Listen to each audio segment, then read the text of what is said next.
কবি রামকৃষ্ণদের লেখা কবিতা ভাঙে আর গড়ে। একান্ত আপন ভেবে বেঁধেছিলাম যে সুখের ঘর, ঘরখানি আজ গেল ভেঙে, হলাম আমি পর। যখন তোমার কেউ ছিল না তখন ছিলাম আমি, এখন তোমার সব হয়েছে, শুধু পর হয়েছি আমি। অন্য ঘরে তোমার মন বুঝি বাঁধা পড়েছে আজ, সকাল বিকাল তাই তো দেখি নিত্য নতুন সাজ।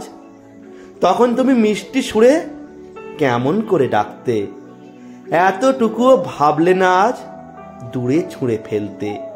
এই জগৎ সংসারে ভাঙে আর গড়ে কত ঘর, আজ যে ছিল আপন সে কাল হয়ে যায় পর।